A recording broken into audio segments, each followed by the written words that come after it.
చేస్తున్నాయంట. అందుకే మన పాపాలు ముందు క్షమింపబడాలి. క్షమింపబడాలంటే అక్కడ ఒక చిన్న మెలిక పెట్టాడు.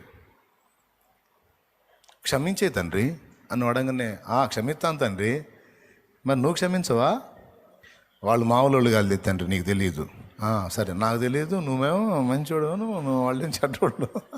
ఎరా ఏరా కాదు తండ్రి, నువ్వు ఇంకా ఏదన్నా చెప్పుతండి, అవసరమైతే సిలువై ఎక్కుతా, వాడిని మాత్రం అసలు అమ్మో ఎటు కూడా ఎక్కిడని నమ్మకం. సరే ఎక్కరా అంటే ఎక్కడో చెప్తాడు సిలువ ఎక్కితే. అరే, నువ్వు సిలువెక్కినంత పుణ్యం, వాని విషయంలో నీ అహాన్ని సిలువై నువ్వే తగ్గించుకో, పోనీలే అనుకో, క్షమించు. నువ్వు క్షమించబడతావు. నువ్వు క్షమించబడితే నీ ప్రార్థన నాకు వినపడిద్ది.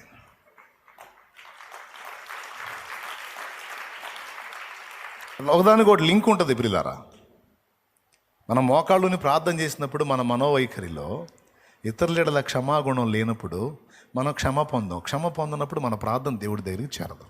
సో మన ప్రార్థన దేవుని దగ్గరికి చేరాలి అంటే మనం క్షమించబడాలి. మనం క్షమించబడాలంటే లింక్ ఎక్కడ పెట్టాడు? నీ ఎడల అపరాధం చేసిన వారిని కూడా నువ్వు క్షమించు, వారి కోసం ప్రార్థించు. తప్పకుండా నిన్ను దేవుడు ఆమోదిస్తాడు, నీ ప్రార్థన గైకుంటాడు.